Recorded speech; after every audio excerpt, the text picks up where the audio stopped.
कैसा धर्म संकट था मेरे लिए। अपनी शरण में आए हुए एक प्राणी को वध करने का कलंक रघुकुल की कीर्ति को मिट्टी में मिला देता। इसी कारण मैंने शत्रु संहारक बाण नहीं छोड़ा और तुम्हें इतना कष्ट उठाना पड़ा।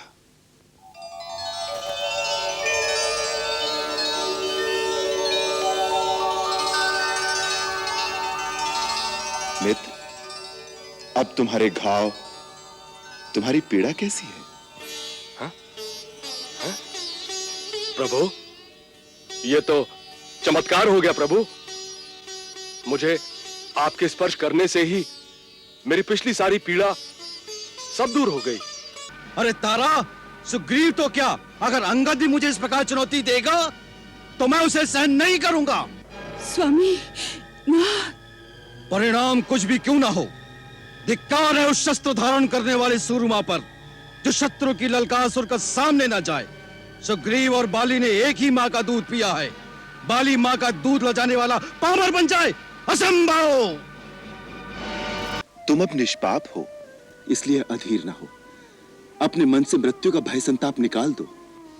हम सब तुम्हारी दीर्घायु की मंगल कामना के साथ तुम्हारी सेवा और उचित उपचार करके तुम्हारे प्राणों की रक्षा करेंगे।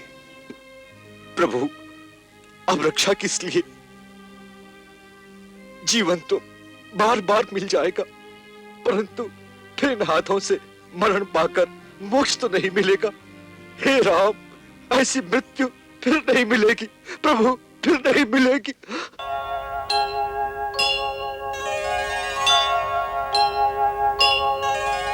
बाली, ओ बाली, बाहर निकल, मैं तुझे नहीं छोड़ूंगा बाली। आज मैं तुझसे अपने अपमान का बदला लूंगा। बल है तो बाहर निकल, मुझसे युद्ध कर। ओ बाली, बाली, हिम्मत है तो बाहर निकल। ये सुग्रीव की आवाज है। हाँ, उसी की है। ये इतने वर्षों बाद अचानक क्या हुआ उसको? बाली, ओ बाली, बाहर निकल।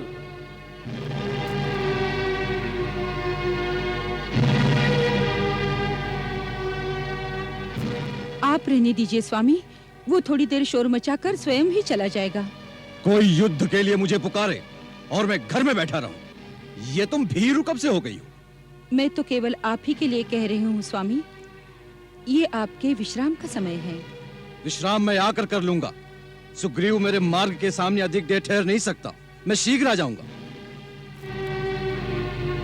बाली, ओ बाली, बाहर निकल।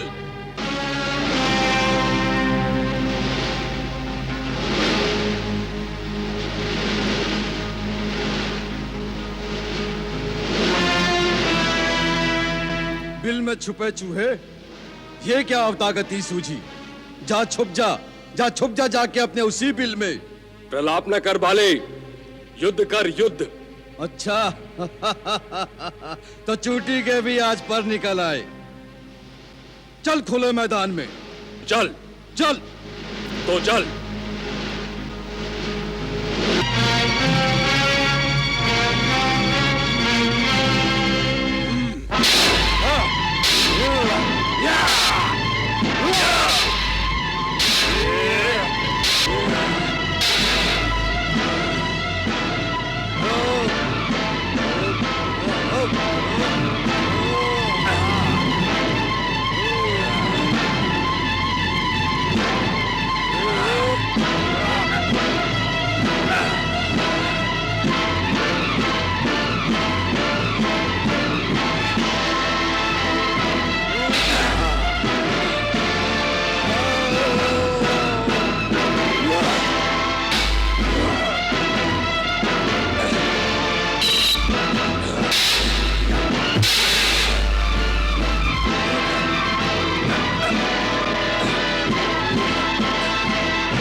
बार लक्ष्य साधता हूं, परंतु दोनों भाइयों में इतनी समानता है कि जरा सी भी असावधानी अर्थ का अनर्थ कर सकती है। मैं ये बाण नहीं छोड़ सकता।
जामवंत। महाराज घबराइए नहीं, सब ठीक हो जाएगा।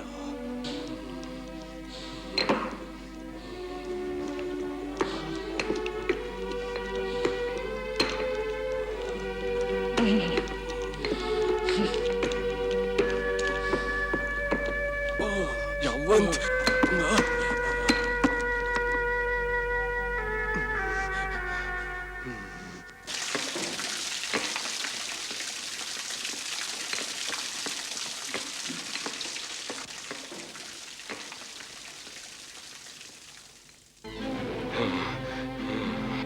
कैसे हो मित्र?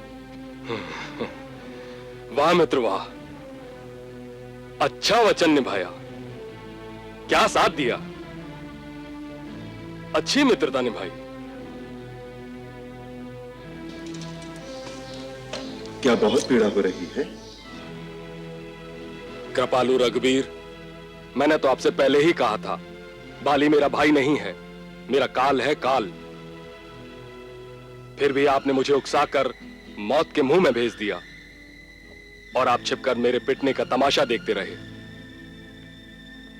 रघुनंदन, आपने ऐसा क्यों किया? मुझे पहले ही सच सच बता देते कि आप बाली को मारेंगे नहीं, तो मैं लोक हंसाई कराने तो न जाता।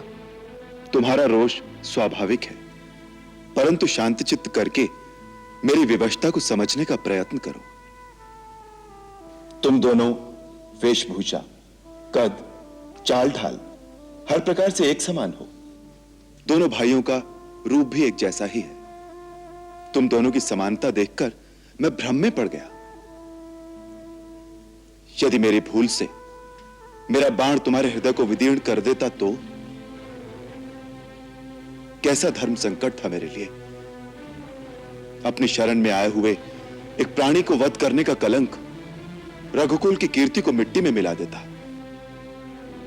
इसी कारण मैंने शत्रु संहारक बाण नहीं छोड़ा और तुम्हें इतना कष्ट उठाना पड़ा।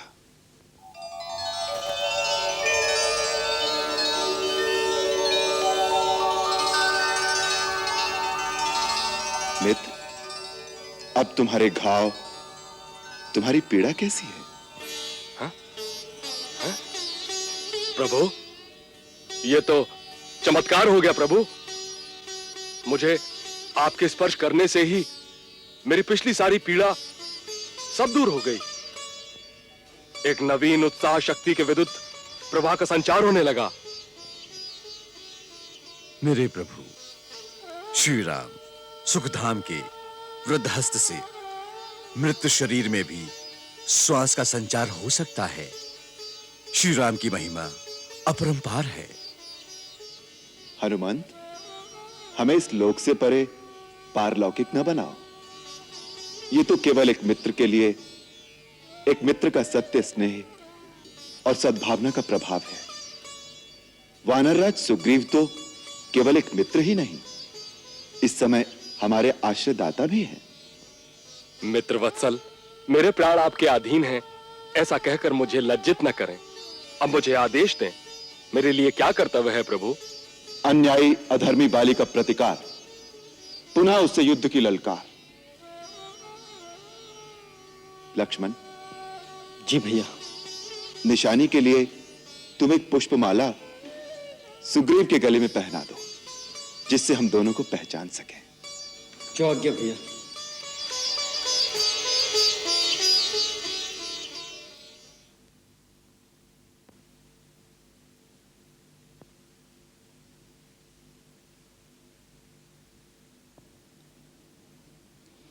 दूध लीजिए स्वामी।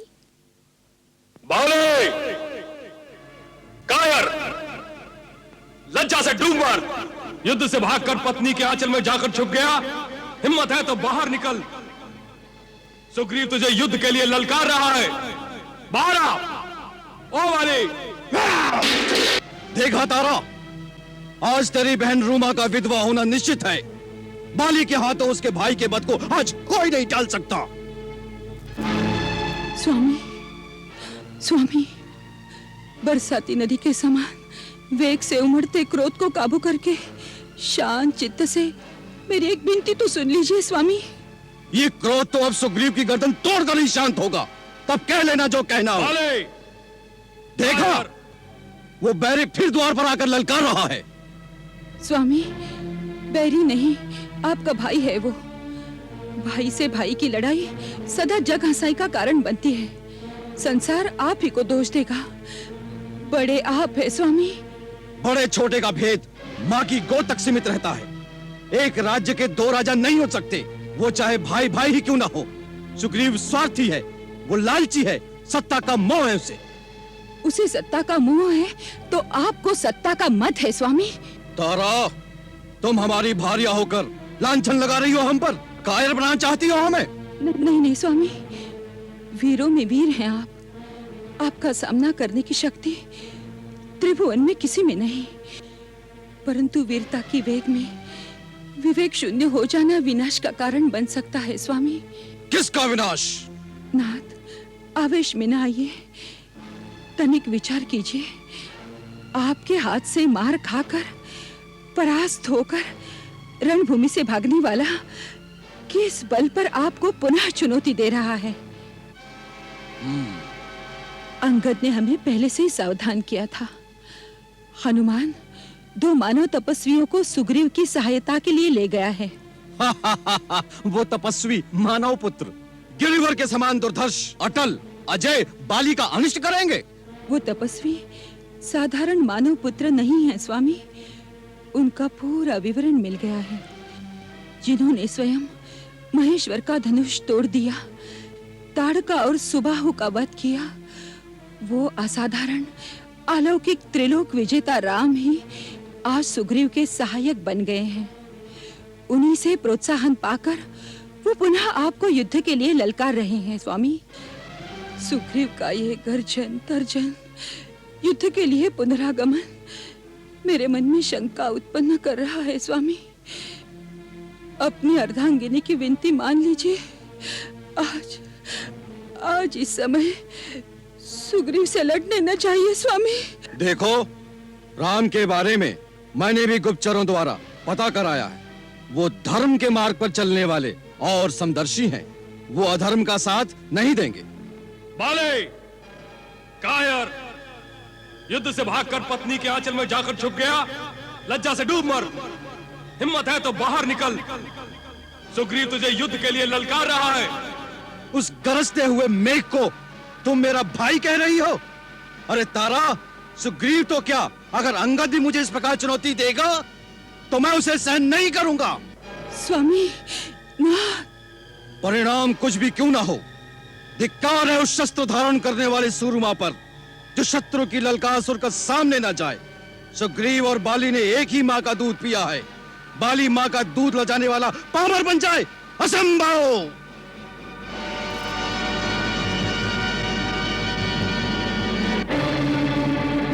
स्वामी, स्वामी, नाथ, नाथ, जल्दी में आपके पिता देवराज इंद्र की प्रदान की हुई ये विजय सुवर्णमाला धारण करना भी आप भूल गए।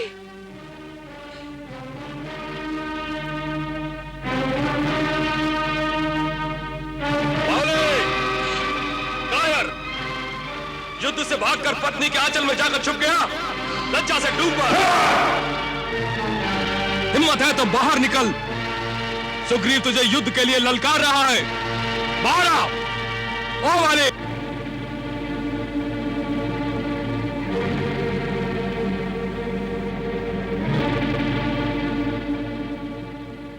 निर्लज्ज, तू फिर आ गया।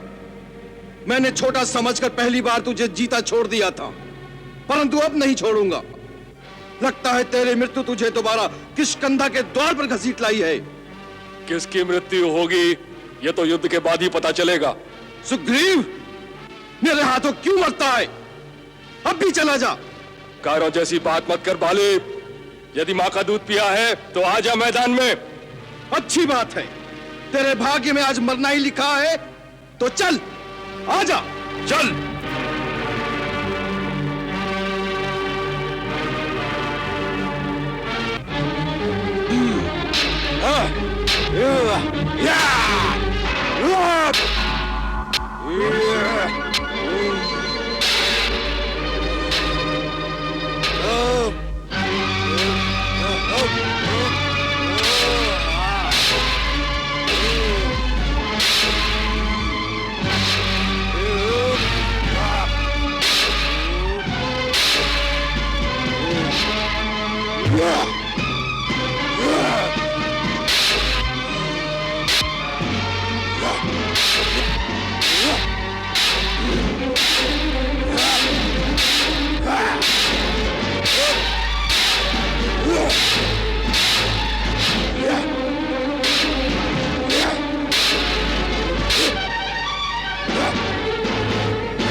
छल छल, मैं हारा नहीं, छल से मारा गया हूं।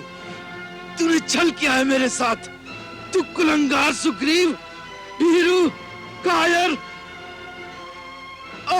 निर्लज्ज। क्या तू समझता है तेरी विजय हुई है? पराधीन होकर पराये शस्त्र से तूने मेरे ऊपर प्रहार किया है। तू विजेता बनता है। अरे पामर, तूने अपनी जाति के साथ विश्वासघात किया है, कुलद्रोह किया है, देशद्रोह किया है।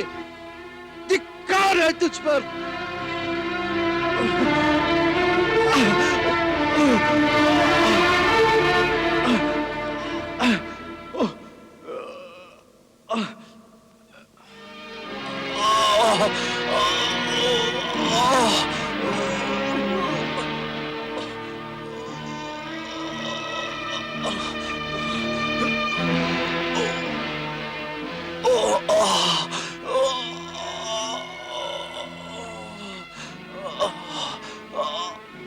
आ गए तो तुम ही वो राम हो, हाँ? आज ये कुल शिरोमणि श्री राम, दशरथ नंदन रघुकुल भूषण जिसकी कीर्ति का पताका पूरे आर्यवर्त में फहरा रहा है, तुम वही राम हो। तुमने ठीक पहचाना कपिवर, यही मर्यादा पुरुषोत्तम श्री राम है। प्रथम दर्शन के उपलक्ष्य में किष्किंधापति बाली का नमस्कार स्वीकार करोगे?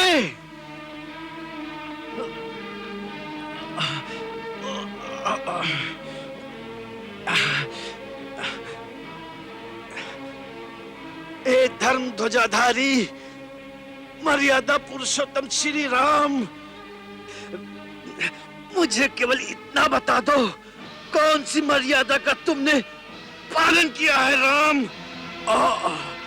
आड़ से छुपकर तुमने मेरे ऊपर प्रहार किया है। इस प्रकार वार करना वीरों का काम नहीं है, ये तो व्याध का काम है राम। इस दुष्कर्म से क्या अपने वीरता के नाम पर कलंक नहीं लगाया है राम? राम बोलो, राम बोलो, उत्तर दो राम, उत्तर दो।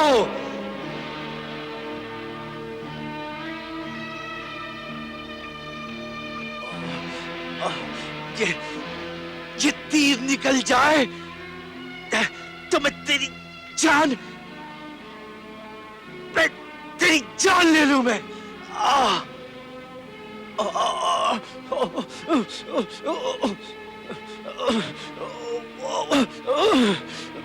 हनुमान, इनका बाण निकाल दो, इनकी पीड़ा कम हो जाएगी।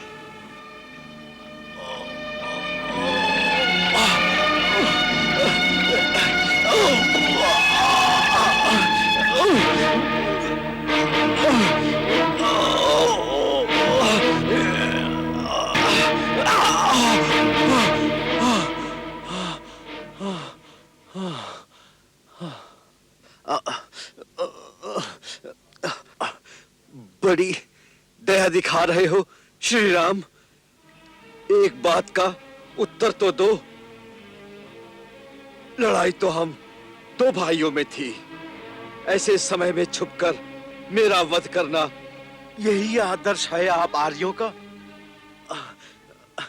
मुझे मारकर अपने पुरुषों की सभा में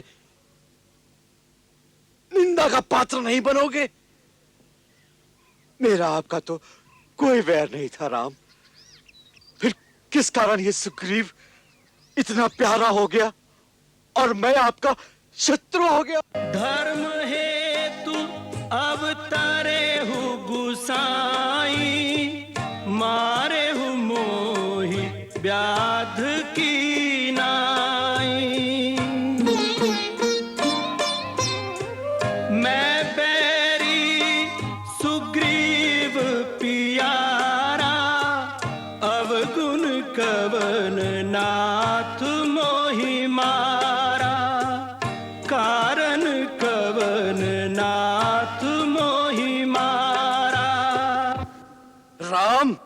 क्यों आपका शत्रु बन गया?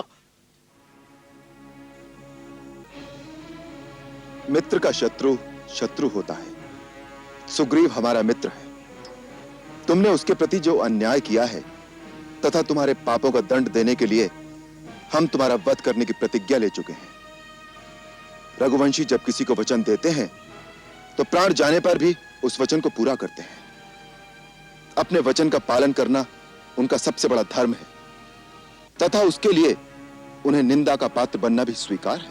राम, सुग्रीव से मित्रता करने में रावण द्वारा हरण की गई अपनी स्त्री के उद्धार का तुम्हारा स्वार्थ नहीं छिपा है, किंतु ये प्राणों के भय से पहाड़ों की खो में मुंह छुपाए पड़ा रहने वाला ये कायर क्या तुम्हारी सहायता करेगा? बोलो। इसके लिए तुम किष्किंधापति बाली के पास आते तो देखते मैं अब तक उस दुरात्मा को बांधकर तुम्हारे चरणों में डाल चुका होता। सीता को उसने सागर की अतल गहराइयों में, आकाश में या पाताल में कहीं पर भी छुपा रखा हो, मैं सीता माता को तुम्हारे हवाले कर देता। जिस प्रकार क्रूरतापूर्वक तुमने बाली का वध किया है, उस अनीति को तुम इतिहास की दृष्टि में कभी न्यायोचित नहीं ठहरा सकोगे। जो जन्म लेता है वो अवश्य मरता है, इसलिए मुझे मरने का शौक नहीं है। मेरे बाद सुग्रीव को राज्य मिलेगा, वो भी अनुचित नहीं है। अनुचित इतना ही है कि तुमने मुझे रणभूमि में मेरे साथ वीरों की भांति युद्ध करके मुझे नहीं मारा, मुझे अधर्म पूर्वक मारा है तुमने। तुमने मेरी निरपराध हत्या की है। तुम्हारे इस पाप का प्रायश्चित कभी नहीं होगा राम, कभी नहीं होगा।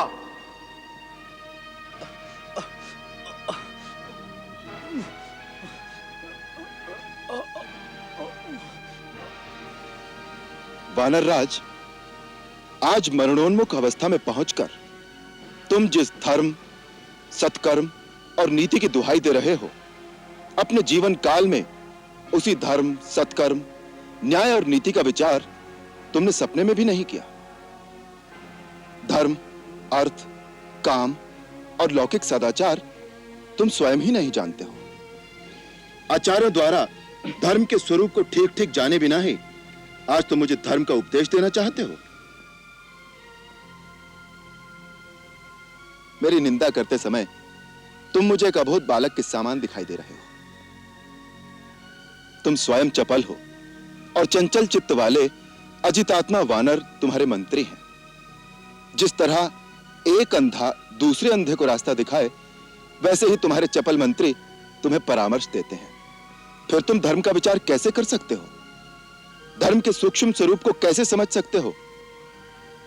धर्म की बात तो दूर रही, अपने अपरिमित बल के मद में चूर होकर तुमने तो सामान्य लौकिक आचार व्यवहार का विचार भी कभी नहीं किया।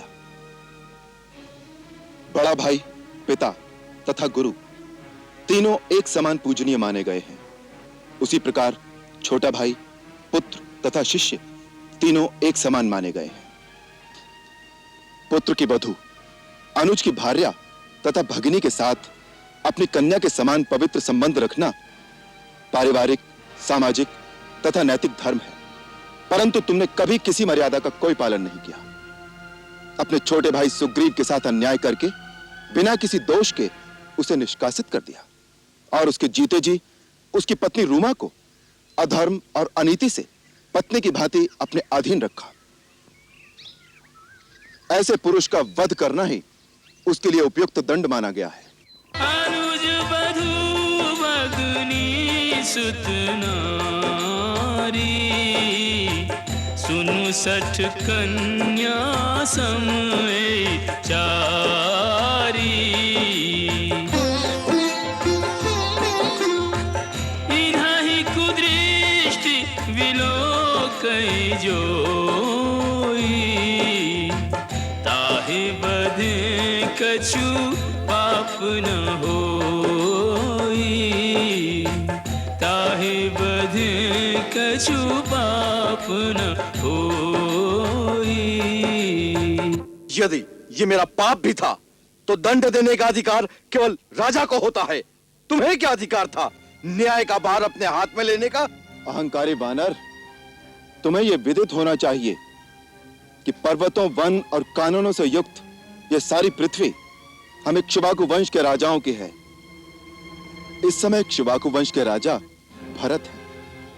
उन्हीं की आज्ञा का पालन करने वाला और पवित्र इक्ष्वाकु वंश का वंशधर होने के नाते यहाँ के पशु, पक्षी, नर, वानर सबके प्रति दया का भाव रखने अथवा उन्हें दंड देने का अधिकार मुझे प्राप्त है। धर्मात्मा राजा भरत इस पृथ्वी का पालन करते हैं और उनके रहते कोई भी प्राणी धर्म के विरुद्ध आचरण नहीं कर सकता। अतः हम सब उन्हीं की आज्ञा से श्रेष्ठ धर्म में स्थिर रहकर तुम जैसे धर्मभ्रष्ट पुरुषों को विधिवत दंड देते हैं। वाली, सत्पुरुषों का धर्म अति सूक्ष्म होता है, उसे समझना बहुत कठिन है। इतना समझ लो कि यदि राजा पापी को दंड दे तो पापी उस दंड को भोगकर निष्पाप हो जाता है, परंतु यदि राजा पापी को उचित दंड न दे तो उस दंड का फल राजा को स्वयं भोगना पड़ता है। मनु स्मृति में मनु महाराज ने भी यही कहा है, राजभी कृतदंडास्तु कृत्वा पापानि मानवाः निर्मला स्वर्गमायान्ति संतः सुकृतिनो पथा शासनाद् वापि मोक्षाद् वा स्तेना पापात् प्रमुच्यते राजात्तु शासन पापस्य तद्वापनोति किल्बिषम्। हे वानर राज, तुमने जो पाप किया है उसके अनुसार तुम्हारा वध सर्वथा धर्म के अनुसार उचित माना जाएगा।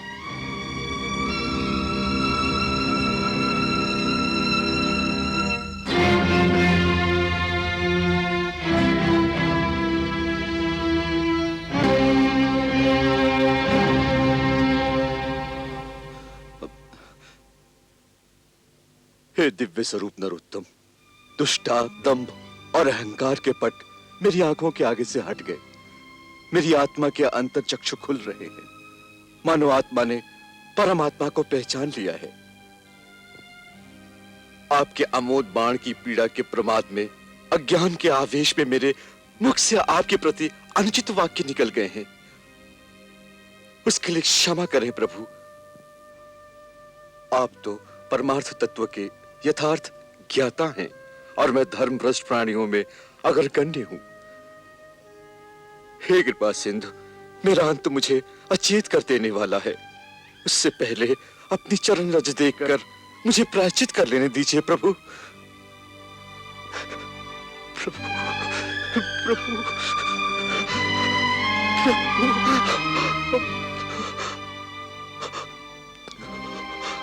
प्रभु। हे वानर राज, प्रायश्चित तो तुम्हारा दंड पाने से ही हो गया। मनु ने कहा है, राजा से दंड पाकर मनुष्य फिर से पापहीन और पवित्र हो जाता है।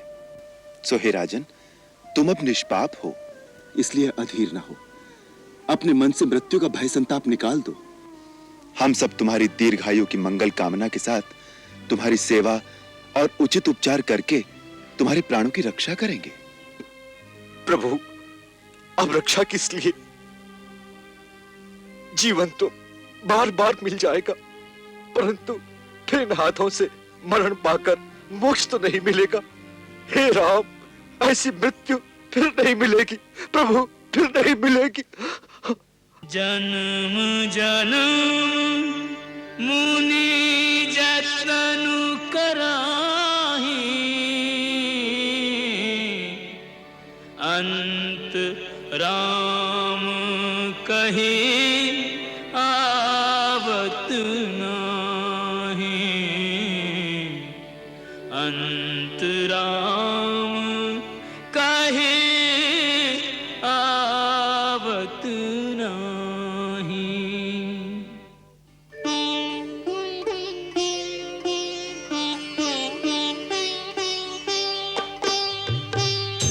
जासु नाम बल शंकर काशी देत सबहि समगति अविनाशी। बसी